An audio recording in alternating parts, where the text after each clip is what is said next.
Ramesh Chennithala VD. Satheesan മന്ത്രിസഭയിലേക്ക്. ആഭ്യന്തരം, vigilance എന്നീ വകുപ്പുകളാകും രമേശ് ചെന്നിത്തലയ്ക്ക് ലഭിക്കുക.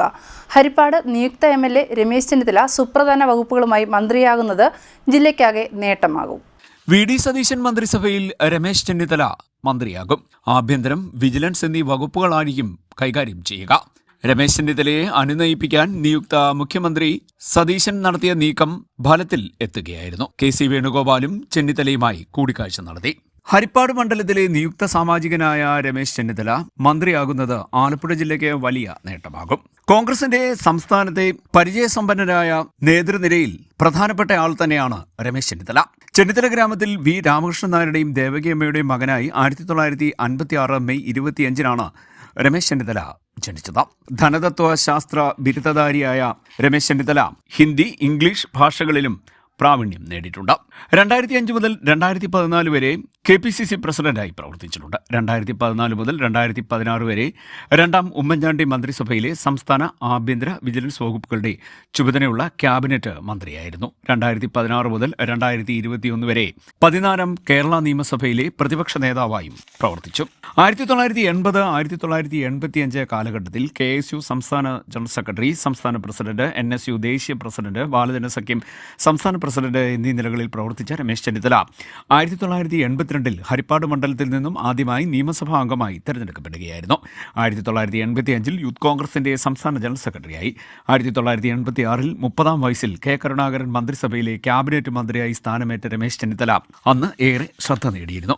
1987 മുതൽ 1990 വരെ യൂത്ത് കോൺഗ്രസ് സംസ്ഥാന പ്രസിഡന്റായിരുന്നു. 87 ഹരിപ്പാട് നിന്നും വീണ്ടും നിയമസഭയിലേക്ക് തെരഞ്ഞെടുക്കപ്പെട്ടുവെങ്കിലും 1989 ലോക്സഭാ തെരഞ്ഞെടുപ്പിൽ കോട്ടയത്ത് നിന്ന് മത്സരിച്ച് വിജയിച്ചതിനാൽ MLA സ്ഥാനം രാജിവെച്ചു. 1990 മുതൽ 93 വരെ യൂത്ത് കോൺഗ്രസ് അഖിലേന്ത്യാ പ്രസിഡന്റുമായിരുന്നു. 1994 മുതൽ 97 വരെ AICC ജോയിന്റ് സെക്രട്ടറിയായും പ്രവർത്തിച്ചു. 1991 വീണ്ടും കോട്ടയത്ത് നിന്നും ലോക്സഭയിലേക്ക് തെരഞ്ഞെടുക്കപ്പെട്ടു. 1996 1997 AICC ജനറൽ സെക്രട്ടറിയായി നിയമിതനായി.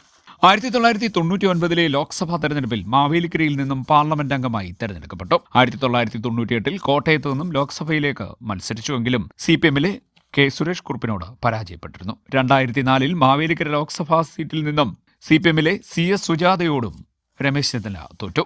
2005 കേരള പ്രദേശ് കോൺഗ്രസ് കമ്മിറ്റിയുടെ പ്രസിഡന്റായിരുന്ന തെന്നല ബാലകൃഷ്ണപിള്ളയുടെ പകരക്കാരനായി KPCC പ്രസിഡന്റായി ചുമതലയേറ്റു. 2004 മുതൽ കോൺഗ്രസ് പാർട്ടിയുടെ വർക്കിംഗ് കമ്മിറ്റി അംഗമാണ്. 2011 ഹരിപ്പാട് നിന്നും നിയമസഭാ അംഗമായ ചെന്നിത്തല 2014 മുതൽ 2016 വരെ ഉമ്മൻചാണ്ടി മുഖ്യമന്ത്രിയായ UDF മന്ത്രിസഭയിലെ ആഭ്യന്തര വകുപ്പ് മന്ത്രിയായാണ് പ്രവർത്തിച്ചത്. 2014 ആഭ്യന്തര വകുപ്പ് മന്ത്രിയായി നിയമിതനായ ചെന്നിത്തല KPCC പ്രസിഡന്റ് സ്ഥാനം ഒഴിഞ്ഞിരുന്നു. 2016 14ാം കേരള നിയമസഭയിൽ UDFന്റെ പ്രതിപക്ഷ നേതാവായും രമേശ് ചെന്നിത്തല ഏറെ തിളങ്ങി. തുടർന്ന് 2021 2026 ഹരിപ്പാട്ട് നിന്നും മികച്ച ഭൂരിപക്ഷത്തോടെ തന്നെ രമേശ് ചെന്നിത്തല വീണ്ടും MLA ആയി തിരഞ്ഞെടുക്കപ്പെട്ടു. CDNet news, Harippad.